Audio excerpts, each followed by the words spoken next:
السلام علیکم اسٹوڈنٹس، آج ہم 9 کلاس کا باب نمبر 2 ایمانیات اور عبادات شروع کرنے لگے ہیں، جس میں پہلا ہمارے پاس پارٹ ہے ایمانیات، اور اس میں آج سب سے پہلے ہم دیکھیں گے عقیدہ توحید۔ باب نمبر 2 ایمانیات اور عبادات، الف حصے میں ہمارے پاس ایمانیات ہے اور ہمارے پاس پہلا سبق ہے عقیدہ توحید کا۔ آج ہم دیکھیں گے عقیدہ توحید کے عقیدہ توحید کیا ہوتا ہے اور عقیدہ توحید سے کیا مراد ہے، اسے کتنے اقسام ہیں اور اس کے کیا اثرات ہوتے ہیں۔ تو شروع کرتے ہیں۔ پہلے ہم لوگ اس کو اچھی طرح پڑھیں گے، اس کے اندر سے MCQs اور کچھ شارٹ کوسچن جو ہیں وہ آپ بن سکتا ہوگا، ہم اسے مارک کریں گے، اور اس کے بعد جو ہمارے پاس مشق میں جو مختصر سوالات ہیں اور تفصیلی جوابات ہیں ان کے جواب کو دیکھیں گے۔ توحید کے لغوی معنی ایک ماننا اور یکتا جاننا کے ہیں۔ شریعت کی اصلاح میں اللہ تعالیٰ کو اس کی ذات اور صفات اور جملہ اوصاف و کمالات میں یکتا اور بے مثل ماننا اور اس کے تقاضوں کے مطابق عمل کرنا توحید کہلاتا ہے۔ آپ یہ مارک کر لیں کہ توحید کیا کہلاتا ہے یا توحید سے کیا مراد ہے، تو یہ اس کا جواب آئے گا ہمارے پاس۔ یا وہ پوچھ سکتے ہیں کہ شریعت کی اصطلاح میں توحید سے کیا مراد ہے، تو ہمارے پاس یہی جواب آئے گا۔ تمام کائنات اللہ تعالیٰ کی مخلوق ہے اور اسی کے حکم کے مطابق چل رہی ہے۔ کائنات میں اس کے سوا کوئی معبود نہیں، وہ تمام عیبوں سے پاک اور تمام کمالات کا مالک ہے، وہ اکیلا ہی عبادت کے لائق ہے، وہ اپنی ذات و صفات اور افعال میں وحدہ لا شریک کا لہو ہے۔ اسلامی عقائد میں سب سے پہلے عقیدہ توحید ہے۔ یہ MCQ ہے ہمارے پاس کہ اسلامی عقائد میں سب سے پہلا کون سا عقائد ہے؟ عقیدہ توحید۔ حضرت آدم علیہ السلام سے لے کر نبی پاک صلی اللہ علیہ وسلم تک اس دنیا میں جتنے انبیاء کرام علیہ السلام تشریف لائے، انہوں نے اللہ تعالیٰ کے واحد و یکتا ہونے کی تبلیغ دی۔ کوئی شخص عقیدہ توحید کے بغیر اور اللہ تعالیٰ کی وحدانیت کا اقرار کیے بغیر دائرہ اسلام میں داخل نہیں ہو سکتا۔ دوسری ہیڈنگ ہے ہمارے پاس عقیدہ توحید کی اہمیت۔ قرآن مجید میں عقیدہ توحید پر بہت زور دیا گیا ہے۔ قرآن مجید کی ایک سورت کا نام سورت اخلاص اور سورت توحید ہے، جس میں اللہ تعالیٰ کی وحدانیت کو بیان کیا گیا ہے۔ یہ آپ مارک کر لیجئے، یہ بھی ہمارے پاس MCQs ہے کہ کون سی صورت میں ہم اللہ تعالیٰ کی وحدانیت کو جو ہے وہ بیان کیا گیا ہے، وہ ہے سورہ اخلاص اور سورہ توحید۔ یہ سورت درج ذیل ہے قل هو اللہ احد اللہ الصمد لم یلد ولم یولد ولم یکن لہ کفوا احد، سورہ اخلاص آیت نمبر 1 تا 4۔ ترجمہ ہے، اے نبی صلی اللہ علیہ وآلہ وسلم آپ فرما دیجئے کہ وہ اللہ ایک ہی ہے، اللہ بے نیاز ہے، نہ وہ کسی کا باپ ہے اور نہ وہ کسی کا بیٹا ہے اور نہ کوئی اس کے برابر ہے۔ عقیدہ توحید کو تمام امور دین پر اہمیت اور اولویت حاصل ہے۔ عقیدہ توحید کے بغیر کوئی عبادت اور عمل قبول نہیں ہوتا۔ اللہ تعالیٰ اپنے بندوں پر اہم ترین حق اس کی وحدانیت پر ایمان رکھنا ہے۔ یہ بھی ہمارے پاس ایک MCQ ہے، یہ بھی مارک کر لیجئے۔ جو شخص عقیدہ توحید اختیار کر لیتا ہے، اللہ تعالیٰ اسے جہنم کی آگ سے نجات عطا فرمائیں گے۔ عقیدہ توحید کی تفصیل یہ ہے کہ اللہ تعالیٰ کی ربوبیت، الوہیت، اسماء اور صفات میں اکیلا اور یکتا تسلیم کیا جائے۔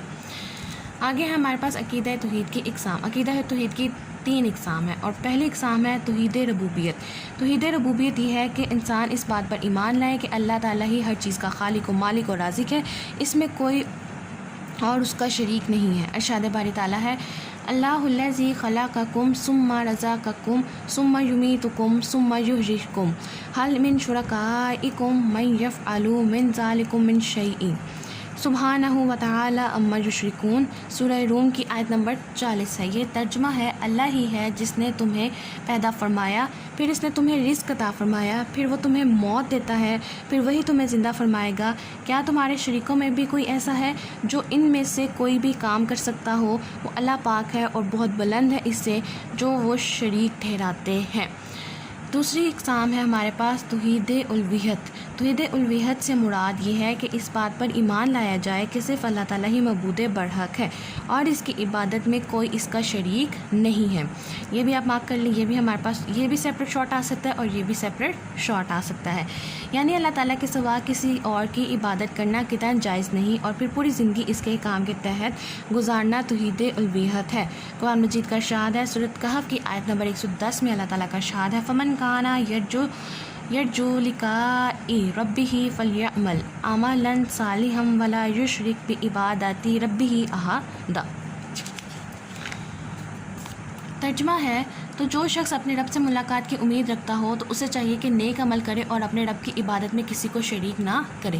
تیسری قسم ہے ہمارے پاس توحید اسماء و صفات۔ اللہ تعالیٰ کو اس کے اسماء اور صفات میں یکتا اور تنہا ماننا توحید اسماء و صفات ہے، یعنی اعتقاد رکھنا کہ جس طرح اللہ تعالیٰ اپنی ذات کے اعتبار سے واحد اکیلا اور یکتا ہے، اسی طرح وہ اپنے اسماء و صفات اور افعال میں بھی واحد اور یکتا ہے۔ یہاں پہ ہمارے پاس عقیدہ توحید کا ٹاپک ختم ہوا، اور اس کے بعد ہمارے پاس آ رہا ہے شرک اور اس کی اقسام۔ یہ بھی بہت ایک آسان سا اور ایک چھوٹا سا ٹاپک ہے، بہت ایزی ورڈنگ لکھی ہوئی ہے اور بہت جلد یاد ہو جائے گا انشاءاللہ، اور بہت آسان ہے۔ ابھی تک جتنے ہم نے پڑھے ہیں وہ بہت آسان ٹاپکس ہیں اور آگے بھی انشاءاللہ آسان ہی ہوں گی۔ شرک کی جو ہے پہلے انٹروڈکشن دیکھ لیتے ہیں۔ جو شخص عقیدہ توحید پر ایمان نہیں رکھتا وہ شرک کا ارتکاب کرتا ہے، یعنی کہ جو اللہ کو ایک نہیں مانتا وہ مشرک ہے۔ عقیدہ توحید کا انکار شرک ہے، یہ بھی ہمارے پاس ایم سی کیو ایسے بھی آپ انڈرلائن کر لیں۔ شریک کا لفظی معنی، اب شریک کا لفظی معنی کیا ہے؟ حصے دار اور ساجھی ٹھہرانا، یہ بھی ہمارے پاس ایم سی کیو ہے اور شارٹ کوسچن بھی ہے۔ شریعت کی اصطلاح میں اب شرک کا کیا معنی ہے؟ شریعت کی اصطلاح میں ربوبیت، الوہیت اور اس کے اسماء و صفات میں کسی کو اللہ تعالیٰ کا شریک اور حصے دار بنانا شرک کہلاتا ہے۔ اب ہمارے پاس پہلا کیا ہے؟ پہلی قسم آ جاتی ہے ذات میں شرک۔ اس سے مراد یہ ہے کہ کسی کو اللہ تعالیٰ کا ہمسر اور برابر سمجھنا، یا اللہ تعالیٰ کو کسی کی اولاد سمجھنا، یا کسی کو اللہ تعالیٰ کی اولاد سمجھنا، یعنی اللہ تعالیٰ کی ذات کے سوا کسی اور کو ماننا، یا کسی اور کو اللہ تعالیٰ کی بیٹی یا بیٹا ماننا اللہ تعالیٰ کی ذات میں شرک کہلاتا ہے۔ اللہ تعالیٰ کا ارشاد ہے، سورہ اخلاص کی آیت نمبر 3 ہے، لم یلد ولم یولد، نہ وہ کسی کا باپ ہے اور نہ وہ کسی کا بیٹا ہے۔ تو یہ ذات میں شرک ہے، یعنی کہ اگر ہم اللہ تعالیٰ یعنی کہ ذات میں شرک سے مراد کہ اللہ تعالیٰ کو کسی کی اولاد سمجھنا، کسی کی یا اس کے برابر اور ہمسر سمجھنا کسی کو، تو وہ ہمارے پاس ذات میں شرک آتا ہے۔ دوسری جو قسم ہے وہ ہے الوہیت میں شرک۔ اللہ تعالیٰ کی ذات کے علاوہ کسی اور کو عبادت کے لائق سمجھنا یا اللہ تعالیٰ کے ساتھ کسی اور کو عبادت میں شریک کرنا الوہیت میں شرک کرنا ہے۔ اللہ تعالیٰ کی عظمت کا تقاضا یہ ہے کہ صرف اسی کی عبادت کی جائے۔ یہ بھی ہمارے پاس ایک سیپریٹ شارٹ کوسچن آ سکتا ہے، اور یہ بھی ہمارے پاس ایک سیپریٹ شارٹ کوسچن آ سکتا ہے، آپ سے مارک کر لیں۔ قرآن مجید میں ارشاد ہوتا ہے، سورہ بنی اسرائیل کی آیت نمبر 23 ہے، اللہ تعبدوا الا ایاہ، کہ تم اس کے سوا کسی کی عبادت نہ کرو۔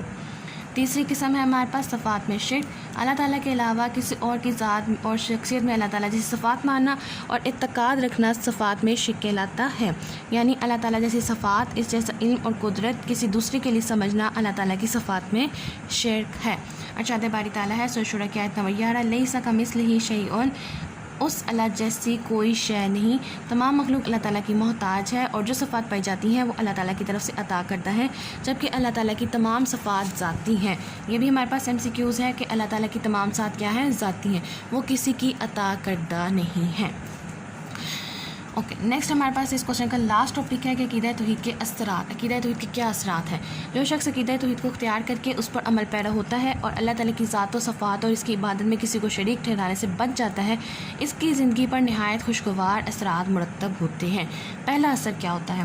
عقیدہ توحید کو ماننے والا شخص غیرت مند اور بہادر ہوتا ہے، کیونکہ اسے یقین ہوتا ہے کہ تمام قوتوں کا مالک اللہ تعالیٰ ہے، وہ صرف اور صرف اس کے سامنے ہی جھکتا ہے اور صرف اسی سے ڈرتا ہے۔ دوسرا اثرات ہے، عقیدہ توحید پر ایمان رکھنے سے انسان میں عجز و انکسار پیدا ہوتا ہے۔ وہ سمجھتا ہے کہ اس کے پاس جو کچھ ہے وہ اللہ تعالیٰ کا عطا کردہ ہے، لہٰذا بندے کے لیے غرور و تکبر کی کوئی گنجائش نہیں۔ تیسرا اثرات ہے ہمارے پاس، عقیدہ توحید پر ایمان رکھنے والا شخص تنگ نظر نہیں ہوتا، اس بات پر ایمان ہوتا ہے کہ تمام کائنات کا خالق اور سب کو پالنے والا اللہ تعالیٰ ہے، اسی وجہ سے وہ ساری مخلوق کی بھلائی اور بہتری چاہتا ہے۔ اور لاسٹ اثرات اس نے لکھا ہوا ہے، عقیدہ توحید انسان میں صبر و قناعت، بلند ہمتی اور توکل جیسی صفات پیدا کرتا ہے، جس کی وجہ سے انسان مشکل سے مشکل کام اور بڑی سے بڑی تکلیف سے پریشان نہیں ہوتا۔ عقیدہ توحید انسان کے درمیان مساوات اور برابری پیدا کرتا ہے۔ یہ بھی ہمارے پاس MCQ ہے، یہ بھی آپ مارک کر لیں، کیا پیدا کرتا ہے؟ مساوات اور برابری، اور ذات پات اور دیگر معاشرتی تقسیم سے آزاد کرتا ہے۔ عقیدہ توحید پر ایمان رکھنے والا انسان پر امید ہوتا ہے اور وہ پرسکون اور اطمینان بخش زندگی گزارتا ہے۔ اسٹوڈنٹ، یہ ہمارے پاس چیپٹر تھا ایمانیات میں عقیدہ توحید ہم لوگوں نے دیکھا، اس میں شرک کو دیکھا، عقیدہ کی توحید کی اقسام دیکھی، شرک کی اقسام دیکھی اور کچھ اثرات دیکھیں۔ اب ہم چلتے ہیں مشق کی طرف، اور پہلا سوال اس میں ہے ہمارے پاس، توحید کا لغوی معنی ہے۔ آپشن الف میں کہتا ہے ایک ماننا، بے اطاعت کرنا، جیم صفات ماننا، دال برابری کرنا. اس کا درست جواب ہے ایک ماننا. توحید کا لغوی معنی ہے ایک ماننا. دوسرے میں کہتا ہے اللہ تعالیٰ کو ہر چیز کا خالق، مالک اور رازق ماننا کہلاتا ہے. الف آپشن ہے توحید ربوبیت، بے توحید الوہیت، جیم توحید اسماء، دال توحید صفات. اور اس کا درست جواب ہے توحید ربوبیت. تیسرا سوال میں کہتا ہے قرآن مجید کی کون سی صورت میں سورہ عقیدہ توحید بیان کیا گیا ہے؟ الف آپشن سورہ کوثر، بے سورہ اخلاص، جیم فلق، دال ناس. اور ہمارے پاس بے آپشن جو ہے وہ درست جواب ہے سورہ اخلاص. چوتھا ہے شرک کا لغوی معنی ہے الف حصہ دار بنانا، بے ایک ماننا، جیم مالک سمجھنا، دال بھلائی کرنا. شرک کا لغوی معنی ہے حصہ دار بنانا، ساجی ٹھہرانا. تو یہاں پہ ہمارے پاس حصہ دار بنانا آپشن دیا گیا ہے، تو ہمارے پاس دوسرا جواب کیا آ جاتا ہے حصہ دار بنانا. لاسٹ ہے لم یلد ولم یولد میں نفی کی گئی ہے ذات میں شرک کی، صفات میں شرک کی، الوہیت میں شرک یا پھر اسماء میں شرک. اس کا جو درست جواب ہے وہ ہمارے پاس ہے ذات میں شرک. ذات میں شرک کی نفی کی گئی ہے. اس کے بعد چلتے ہیں مختصر جوابات کی طرف. پہلا سوال ہے عقیدہ توحید کا معنی اور مفہوم بیان کریں، اور اس کا درست جواب ہے یہاں سے پہلا پیراگراف جو ہمارے پاس اس کا جواب آئے گا کہ توحید کا لغوی معنی ایک معنی اور یکتا جانا ہے. شریعت کی اصطلاح میں اللہ تعالیٰ کو اس کی ذات اور صفات اور جملہ اوصاف اور کمالات میں یکتا اور بے مثل ہونا اور اس کے تقاضوں کے مطابق عمل کرنا توحید کہلاتا ہے. تمام کائنات اللہ تعالیٰ کی مخلوق ہے اور اسی کے حکم کے مطابق چل رہی ہے. کائنات میں اس کے سوا کوئی معبود نہیں. وہ تمام عیبوں سے پاک اور تمام کمالات کا مالک ہے. وہ اکیلا ہی عبادت کے لائق ہے. وہ اپنی ذات و صفات اور افعال میں وحدہ لا شریک ہے. یہ ہمارے پاس پہلے شارٹ کا جواب ہے. دوسرے میں کہتا ہے عقیدہ توحید کی اہمیت واضح کریں. عقیدہ توحید کی اہمیت واضح کریں. اس میں ہمارے پاس اس کا آنسر آئے گا یہاں سے لے کے ہم یہاں ترجمہ تک لکھیں گے. یہ قرآن مجید میں عقیدہ توحید پہ بہت زور دیا گیا ہے. قرآن مجید کی ایک سورت کا نام اخلاص اور توحید ہے، جس میں اللہ تعالیٰ کی وحدانیت کو بیان کیا گیا ہے. اور پھر ہم اس کا ترجمہ لکھیں گے. اے نبی صلی اللہ علیہ وسلم آپ فرما دیجیے کہ لائق ہے، بے نیاز ہے، نہ وہ کسی کا باپ ہے، نہ وہ کسی کا بیٹا ہے، اور نہ کوئی اس کے برابر ہے. تو یہ ہمارے پاس عقیدہ توحید کی اہمیت آ جائے گی. تیسرے میں کہتا ہے کہ عقیدہ توحید کے 3 اقسام کے نام لکھنے. آپ نے صرف نام ایکسپلین کرنے ہیں. کیا نام آئے گا؟ توحید ربوبیت، توحید الوہیت اور توحید اسماء و صفات. توحید الوہیت کی مختصر وضاحت کریں. اب آپ نے ڈیٹیل سے بتانے توحید الوہیت کی، اور وہ ہے اس سے مراد یہ ہے کہ اس بات پر ایمان لایا جائے کہ اللہ تعالیٰ صرف معبود برحق ہے اور اس کی عبادت میں اس کا کوئی شریک نہیں، یعنی اللہ تعالیٰ کے سوا کسی اور کی عبادت کرنا قطعاً جائز نہیں ہے. اور اس کا جواب جو ہے ہم یہاں سے لے کے اس ترجمے تک لکھیں گے یہاں تک. یہ ہمارے پاس 4 کا سوال. لاسٹ شارٹ ہے شرک کا معنی اور مفہوم بیان کریں، اور بہت شارٹ ہے. اس کا بھی آنسر ہے جو شخص عقیدہ توحید پر ایمان نہیں رکھتا وہ شرک کا ارتکاب کرتا ہے. عقیدہ توحید کا انکار شرک ہے. شرک کا لفظی معنی حصہ دار اور سراجی ٹھہرانا ہے. شریعت کی اصطلاح میں اس کا کیا معنی ہے کہ ربوبیت، الوہیت اور اس کے اسماء و صفات میں کسی کو اللہ تعالیٰ کا شریک اور حصہ دار بنانا شرک کہلاتا ہے. تو یہ ہمارے پاس صرف 5 شارٹ تھے اور بہت ایزی سے تھے اور بہت سمپل سے، اس نے سیدھے سے جو ہے وہ سوالات پوچھے تھے. اچھا، اس کے بعد ہمارے پاس آ جاتے ہیں تفصیلی جوابات. اور پہلا سوال ہے عقیدہ توحید کی اقسام بیان کریں، اور اس کا جواب ہمارے پاس آئے گا عقیدہ توحید کی اقسام. یہاں سے لے کے ہم اس ٹاپک کو یہاں سے لکھنا اسٹارٹ کریں گے اور یہاں تک ہمارے پاس اس کا جواب آئے گا. یہ پہلے لانگ کا جواب ہے. لاسٹ کوشچن ہمارے پاس عقیدہ توحید کے اثرات تحریر کریں، اور اس کا جو آنسر ہے وہ ہمارے پاس یہاں سے لے کے یہاں تک آئے گا. اور یہ سارا جو ہے آنسر ہمارے پاس لانگ میں انکلیوڈ ہوگا.